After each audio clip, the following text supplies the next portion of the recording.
Hi friends, इस video में हम देखेंगे आपके सिडबी के इंटरव्यू के लिए एक बहुत इंपॉर्टेंट टॉपिक, वो है सिडबी एनुअल रिपोर्ट। देखो, किसी भी एग्जामिनेशन में इंटरव्यू के लिए उस पर्टिकुलर ऑर्गेनाइजेशन का एनुअल रिपोर्ट को जानना बहुत ज़रूरी होता है। लेकिन हर एग्जामिनेशन के आपका सिडबी का जो इंटरव्यू है ये अलग होगा। कैसे अलग है? ये अलग इसलिए है because in other examination you have the written examination, but in this one there is no written examination, it's the direct interview. तो आपको तैयारी करनी होगी एक ऐसे स्ट्रॉन्ग कंटेंट की, बिकॉज आपको इंटरव्यू में बहुत एस्पेक्ट में पूछा जाएगा, नॉलेज, पर्सनालिटी, सारा टेस्ट होगा, राइट। तो इसीलिए ये वीडियो बहुत इंपॉर्टेंट हो जाएगा आपके सिडबी इंटरव्यू के लिए, राइट। शुरू करते हैं। बहुत ही क्रिस्प एंड छोटे तरीके से चीज़ को समझेंगे, but yes, download the PDF मतलब इसी पीपीटी का पीडीएफ आपको डाउनलोड करना है so that you can revise it. All the important points what can be asked in the interview is covered in this particular video. So friends, very good afternoon and welcome to IXMB। ठीक है, तो first thing first, की peoples in this सीडबी। क्योंकि देखो, कई बार क्या होता है ना, आपने सारा चीज़ पढ़ लिया लेकिन आप ये पढ़ना भूल गए कि सरकार की तरफ से कौन दो लोग नॉमिनेटेड है। Let's say I am giving an example. देखो, इंटरव्यू होता है परसेप्शन का, ठीक है। सीधा एंड इजी सवाल पूछना है तो आपसे चेयरमैन एंड मैनेजिंग डायरेक्टर पूछेंगे। बड़ा आसान है, ये किसे नहीं पता। मतलब you are preparing for SIDBI and you don't know this, मतलब you are not in the game, ये तो आपको पता ही है। लेकिन ऐसा हो सकता है कि आप सारा चीज कर लिया आपने, लेकिन गवर्नमेंट नॉमिनी कौन है बोर्ड में ये पढ़ना आप भूल गए, राइट। तो यहाँ पे क्या होता है ना, इन इन छोटी छोटी चीज़ों को हमें ध्यान देना पड़ता है जो एनुअल रिपोर्ट में होता है, राइट। फॉर एग्जाम्पल देखो, मैं आपको ना एक एग्जाम्पल भी दे रहा हूँ। एग्जाम्पल ये है कि लेट्स से ना आप आरबीआई की तैयारी कर रहे हो। आप आरबीआई की तैयारी कर रहे हो और आपको मॉनेटरी पॉलिसी कमेटी में कितने लोग हैं, 6 लोग, वो आपको नहीं पता। 6 लोगों का नाम आपको नहीं पता, या आपको बाइफिकेशन नहीं पता कि 3 लोग आरबीआई से होते हैं, 3 लोग सरकार से होते हैं, मतलब गवर्नमेंट नॉमिनेटेड होते हैं, राइट। तो देखो, ये जो आरबीआई है ना, आरबीआई का मॉनेटरी पॉलिसी, ये हमेशा न्यूज़ पे रहता है, मतलब एटलीस्ट 2 महीने में एक बार तो न्यूज़ में आता ही है। सो इन चीज़ों को बड़े जनरल तरीके से पढ़ना आसान हो जाता है, लेकिन ऐसे माइन्यूट डिटेल्स आप मिस कर सकते हो, इसलिए ये वीडियो बहुत इंपॉर्टेंट होगा आपके लिए, राइट। तो देखो, की पीपल में आई वुड नॉट से कि आपको सारा चीज़ याद करो, बिल्कुल नहीं। जो मैनेजिंग डायरेक्टर है, डिप्टी मैनेजिंग डायरेक्टर है, ये तो आप याद रखो, this is very very important, ठीक है। और यहाँ पे आप देखो कि एसबीआई से नॉमिनी कौन है, एलआईसी से नॉमिनी कौन है, नाबार्ड से नॉमिनी कौन है। क्यों? क्योंकि ये सारे शेयर होल्डर्स हैं, राइट। तो यहाँ से इनके नॉमिनी आके सीडबी के बोर्ड में बैठते हैं। So you will have to know this name as well, right. तो आप देखो, मतलब आई वोंट सजेस्ट किया you mug it up, I will always suggest कि आप इसको डाउनलोड करो और अपने फ़ोन में रख दो so that you can revise it. 2-3 बार आप रिवाइज कर लोगे ना, देख लोगे, तो चीज़ आपको क्लियर हो जाएगा, ठीक है। बढ़ेंगे आगे और देखेंगे important points.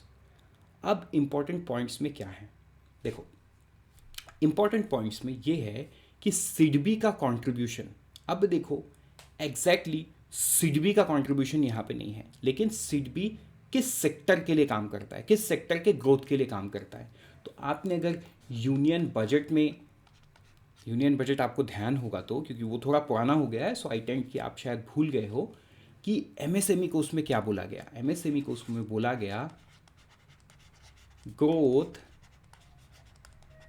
Engine of the economy. क्या बोला गया इसको? Growth engine of the economy बोला गया। किसको? एमएसएमई को।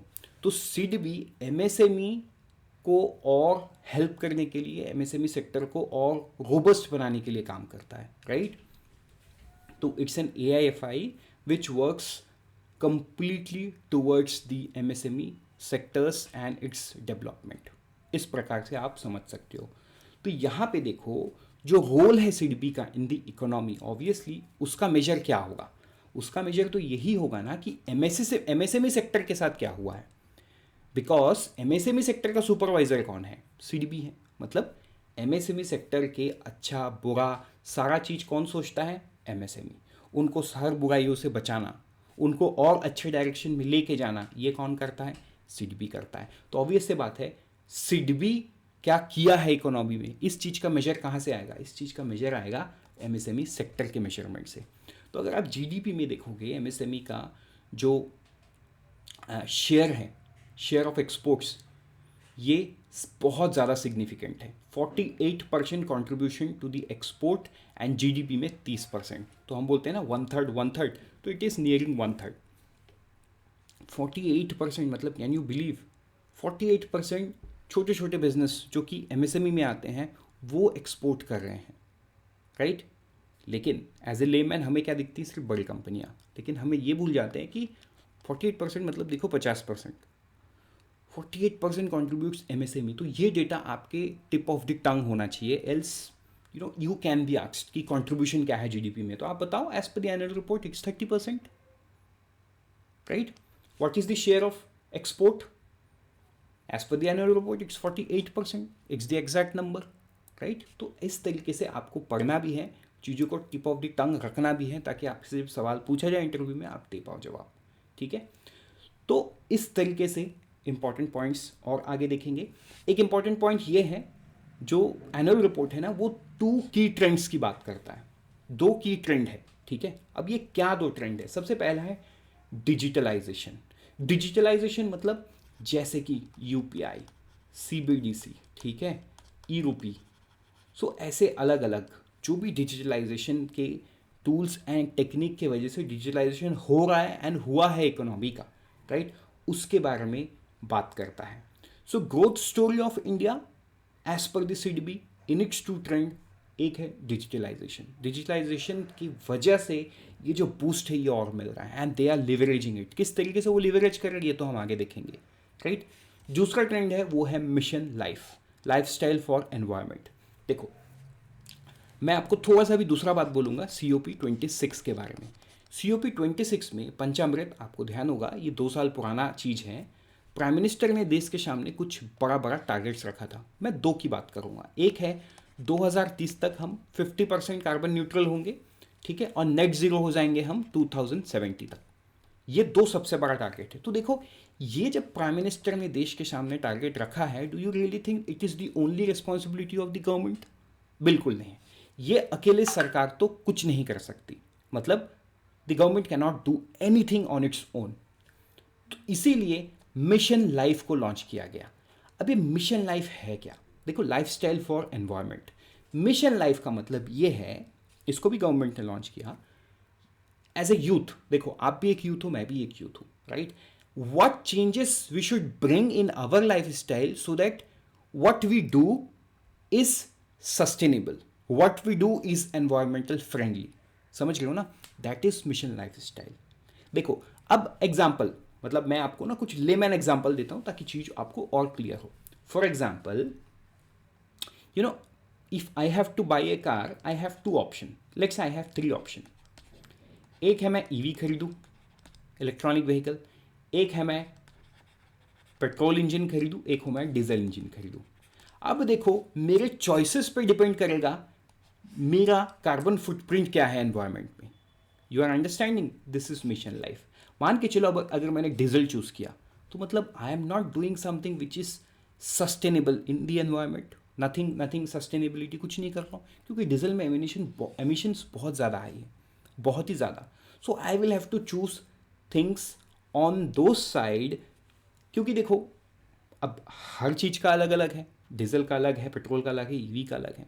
मतलब may be while buying EV I would think कि मैं इसमें लंबा नहीं जा सकता, बीच रास्ते में मुझे इसे चार्ज करना होगा रुक के, it will waste my time, so I will go with petrol. So petrol is a balanced thing here, तो I will move towards petrol example. तो इससे क्या है ना, मैंने एक बैलेंस किया। तो देखो इस तरीके से अलग अलग चॉइसेस। तो अब इसको ना, मतलब see you and me as a youth, right, obviously जब हम इस चीज़ को इस तरीके से समझते हैं आपको ऐसा लगेगा कि हमारे अकेले के चेंज हो जाने से क्या होगा, कुछ नहीं होगा, right. But on the other hand there are many rural villages, right, they still prefer to cook using using जो लकड़ी होता है ना, जंगल से काट के लेके आते हैं, है ना, वुडन चूल्हा होता है, उसमें वो खाना बनाते हैं। अभी देखो उजाला स्कीम के तहत उनको गैस सिलेंडर मिला हुआ है या उनको आने वाले समय में मिलने वाला है, राइट। बट सरकार तो पूरा सपोर्ट नहीं करेगी ना, they will have to choose their options as well, मतलब उन्हें सिलेंडर रिफिल कराना होगा लोगों को। सो लोग जब क्लीन एनर्जी पे शिफ्ट करेंगे, we will be able to save some carbon emission in the economy, right. मतलब कोई एक फैमिली ऑफ 5, ठीक है, लकड़ी में खाना बनाते हैं, तो उनका कार्बन फुटप्रिंट ऑब्वियस सी बात है ज़्यादा होगा, but they have decided to change their life style and shift towards cleaner energy, है ना। एलपीजी सिलेंडर यूज़ करेंगे तो ऑब्वियस सी बात है उनका कार्बन फुटप्रिंट कम हो जाएगा। दिस इज मिशन लाइफ, मतलब हम क्या लाइफ स्टाइल चूज़ करते हैं। तो सिड भी ये दो ट्रेंड को बताता है ग्रोथ स्टोरी ऑफ इंडिया। तो देखो ये मैंने इतना एक्सप्लेन इसलिए किया क्योंकि ये आपको समझना है, दिस इज़ वेरी इंपॉर्टेंट। ये आपको इसलिए समझना है क्योंकि you can be asked deep question, you know, आपको डीपर क्वेश्चन पूछा जा सकता है कि क्यों सिडबी को लगता है कि ये दो ट्रेंड ही इंडिया के ग्रोथ स्टोरी को लिखेगा, राइट। अभी देखो जैसे यहाँ पे हम सीबीडीसी की बात करते हैं, हमारे पास यूपीआई है लेकिन आरबीआई सीबीडीसी को पुश कर रहा है अभी, क्यों? मतलब यूपीआई से डिजिटल इंडिया का सपना तो पूरा हो गया। Most of the transactions happening in the month of October, again UPI has reach to its new height, right. तो what is the requirement of CBDC? CBDC की रिक्वायरमेंट इसीलिए है क्योंकि आज भी यूपीआई बैंकिंग सिस्टम के ऊपर में निर्भर है, आपके सेविंग अकाउंट से लिंक्ड है, आपके मल्टीपल अकाउंट से लिंक्ड है। लेकिन CBDC is completely a different technology. वो लिंक ज़रूर होगा आपके बैंक अकाउंट से, लेकिन आपके बैंक अकाउंट में उस तरीके का कॉस्ट इनकर नहीं करेगा जिस तरीके का आज यूपीआई कर रहा है, राइट। एंड ऑल्सो सीबीडीसी में जो क्रॉस बॉर्डर ट्रांजैक्शन है ना, वो बहुत आसान हो जाएगा, बहुत आसान हो जाएगा, because it would be one central bank to other central bank, बीच में किसी की ज़रूरत नहीं है। लेकिन आज के दिन में पैसा अगर आप एक करेंसी से दूसरी करेंसी बदलना चाहते हो, you will have to find the right vendor. फिर आपको वो देखना है कि आप जिस वेंडर से पैसा या करेंसी चेंज करवा रहे हो वो जेन्युइन है कि नहीं। Then there is a thought कि आपको जो नया करेंसी दूसरे देश का मिल रहा है वो जेन्युइन है कि नहीं, मतलब that is also a thought, right. So ये सारा फैक्टर, ये सारा चैलेंजेस, इसमें कॉस्ट इन्वॉल्व है, लॉजिस्टिकल चैलेंजेस इन्वॉल्व है, ये सारा चीज़ खत्म हो सकता है सीबीडीसी से। सो सीबीडीसी को पुश किया जा रहा है। So growth story when we talk about, it's not about 1 or 2 year, it's medium to long term, right. तो मीडियम टू लॉन्ग टर्म, तो ये दो की ट्रेंड से ही आने वाला है। This is what SIDBI has written in its annual report and I hope आपको क्लैरिटी मिल गया है। आपको कुछ भी इसमें से डाउट है, you can write it in the comment section, ठीक है। बढ़ेंगे आगे और देखेंगे फाइनेंशियल परफॉर्मेंस पे, ठीक है। फाइनेंशियल परफॉर्मेंस क्या है? देखो सिडबी का जो फाइनेंशियल परफॉर्मेंस है एज ऑफ 31 मार्च होगा, क्योंकि एनुअल रिपोर्ट तो ये पिछले साल का ही है, साल फाइनेंशियल ईयर के हिसाब से बनता है। सो 4 लाख करोड़ का इनका क्या है, बैलेंस शीट है, ठीक है। बैलेंस शीट कितना है, 4 लाख करोड़। सिंपल सा बात है, आपको आई थिंक एक सवाल का जवाब मिल गया, what is the size of the balance sheet, right. तो बैलेंस शीट का साइज कितना है, 4 लाख करोड़ का साइज है, ठीक। और कुछ इंपॉर्टेंट डेटा देखते हैं। Asset base of the bank stood at, this is also 4 lakh crore. Year on growth कितना है, 63%। लोन्स एंड एडवांसेस में ग्रोथ कितना है, 76%। एंड लोन्स एंड एडवांसेस में भी दोनों है, रिफाइनेंस भी है, डायरेक्ट फाइनेंसिंग भी है, ठीक। नेट इनकम कितना है, 5548 करोड़, राइट। निम कितना है, net interest margin 1.68%। Bank registered a net profit of 3340 crore, 71% का ग्रोथ। ईपीएस कितना है, EPS is nothing but it shows the profitability, right, and also decides the price of per share, so it is a very good indicator of the valuation. It's 58.81 is the EPS, तो ये बहुत अच्छी बात है। तो ये हुआ financial performance. देखो बहुत ज़्यादा डेटा आपको याद नहीं करना है, right, but you should know some basics. आपको ये नहीं पता है तो देखो पूछने के लिए तो कुछ भी पूछ सकते हैं, मतलब पूछने के लिए कुछ भी पूछ सकते हैं, बट उतना डेटा आप याद नहीं कर पाओगे। So don't go behind it, read the basic data, that would be more than enough, right. बाकी तो आपको भी पता है। बिजनेस परफॉर्मेंस की बात करें तो institutional finance accounted for about 94% of loans and advances of the bank. Institution finance किसकी बात कर रहा है, एमएसएमई की बात करें, क्योंकि एमएसएमई के साथ चैलेंज यही है इकोनॉमी में, मतलब still the challenge exist that they are not interested in the institutional finance. वो अपने छोटे फाइनेंसिंग नीड के लिए आज भी उस साहूकार जैसे लोगों के ऊपर वो निर्भर रहते हैं। They prefer local market rather than going to an institution for finance because of various documentation and other challenges that they might come across. So SIDBI is working towards eradicating them, उनको जड़ से ख़त्म कर दें so that they are into 100% institutional finance. एक देखो यहाँ पे रीफाइनेंस की बात की गई है। Bank has recommended refinance assistant to RRB and schedule urban cooperative bank, क्योंकि देखो सिडबी डायरेक्ट लोन तो नहीं देता ना, मतलब वो किसी न किसी स्कीम्स के थ्रू इंस्टीट्यूशंस को लोन देता है ताकि वो रिफाइनेंस कर पाए आगे। So RRBs and schedule urban cooperative bank को दिया गया है यहाँ पे, राइट। स्पेशल कॉर्पस कितना है, 1000 करोड़ है, किसके लिए, टॉप लेयर एनबीएफसीज के लिए and so on. So you can read all those things and कुछ भी डाउट होता है आप कमेंट सेक्शन पे बिल्कुल लिख सकते हो। डायरेक्ट फाइनेंसिंग में सिडबी बात कर रहा है एक finance income and trade rank and CIBIL MSME rank. देखो आपका और मुझे जब हम दोनों लोन लेने जाते हैं, राइट, तो हमारे क्या चेक करता है बैंक, हमारा वो एमएसएमई मतलब हमारा वो सिविल रेटिंग चेक करता है कि what is our score in the CIBIL. Based on that they decide whether they want to give loan और नॉट। सो वैसे ही एमएसएमई के लिए कोई अरेंजमेंट नहीं था, बट नाउ सिडबी ये सारा काम कर रहा है, क्योंकि देखो यही चैलेंज हो जाता था एक एमएसएमई के लिए, because when they walk up to the bank तो उन्हें देखो ये सारी चीज़ का उतना अंडरस्टैंडिंग नहीं होता है, since there are very small business, right, and also उनका फोकस बिजनेस में ज़्यादा होता है rather than all those things. So उनके डॉक्यूमेंटेशन कई बार पूरे नहीं होते, कई बार उनका सिविल रेटिंग उन्होंने कभी बनाया नहीं तो अच्छा क्या होगा, मतलब they don't have any civil rating so they don't get the loan also.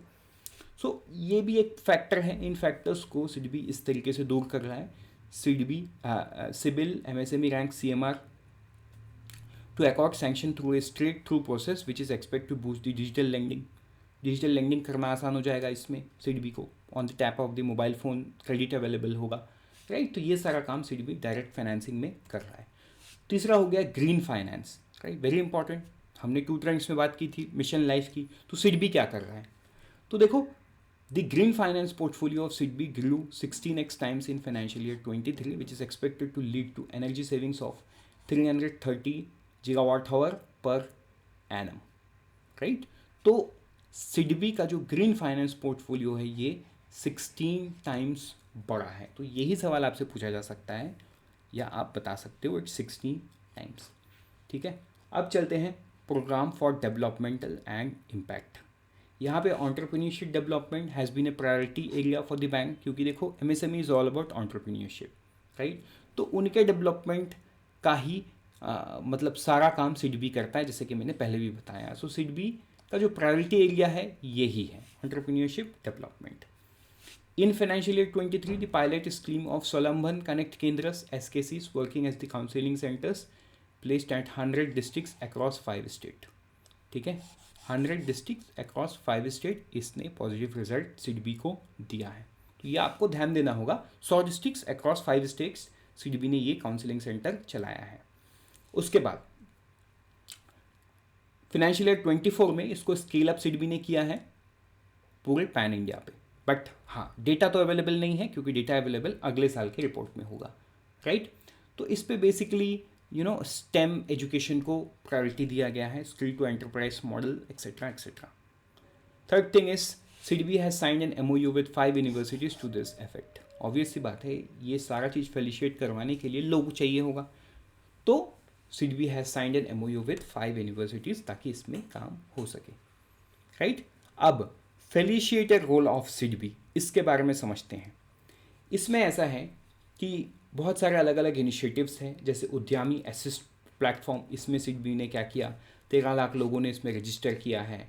GST Sahay portal में क्या हुआ, फिट रैंक जो हमने पहले भी देखा था सिविल वाला, फिट रैंक में क्या हुआ है, ONDC पे क्या हुआ है, राइट। MSMEs को ऑनबोर्ड किया जा रहा है ONDC में, so that they are able to sell their product across the platform and they can leverage the new technology of ONDC।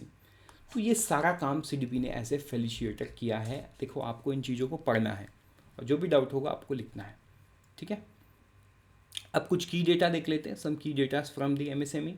अगर आप देखोगे उनका कंट्रीब्यूशन इन दी GVA मतलब ग्रॉस वैल्यू एडिशन, जो GDP कैलकुलेशन का 3 method होता है, उसमें से एक मेथड होता है वैल्यू एडिशन मेथड। तो वैल्यू एडिशन मेथड में ही जीवीए आता है, क्रॉस वैल्यू एडिशन। तो ग्रॉस वैल्यू एडिशन अगर आप देखोगे जीवीए में, तो ओवरऑल जीवीए में 35.98% है। Where as share in manufacturing में कितना है? अच्छा, share in overall, I am very sorry, share in overall is 26.83 and share in manufacturing is 35.98। मतलब देखो मैन्युफैक्चरिंग में भी 1/3 कॉन्ट्रीब्यूशन कहाँ से है जीवीए में? Again it's from the MSME sector, right. तो ऐसे माइन्यूट डेटा को डिकोड करके आपको चीज़ों को अगर सवाल किए तो प्लेस करना है, सो दैट आपका वो समझ में आए, है ना। एमएसएमई शेयर्स इन एक्सपोर्ट, तो आप देख सकते हो किस तरीके से एमएसएमई का शेयर है, राइट। चलो बढ़ेंगे आगे और देखेंगे अदर की डेटास। अदर की डेटास में क्या है? लोन्स एंड एडवांसेस की बात करेंगे। तो देखो ये है 3,56,439 lakh crore rupees as loans and advances. अब लोन्स एंड एडवांसेस की बात करेंगे तो अब जाहिर सी बात है हमें एनपीए की बात करनी पड़ेगी कि एनपीए क्या है। तो अगर आप देखोगे एनपीए तो डिक्लाइनिंग ट्रेंड पे है, it's going down, it's going down, right. Almost zero पे है सिडबी का NPA. So this shows that you know मतलब ये सेक्टर कितना ग्रो कर रहा है, सी, ठीक है। चलो इससे हमारा ये छोटा सा वीडियो ख़त्म होता है। जो भी डाउट है you can mention it in the comment section and you can see all these classes are starting, right, for your interview preparation. What kind of candidate is looking for, Arnima ma'am is going to take CP sir लेने वाले हैं CDB roles in MFIs, micro finance institutions and so on। इस तरीके से आप अलग अलग देख सकते हो, ठीक है। मिलते हैं किसी दूसरे वीडियो में। Till then always remember we help you prepare 50% faster.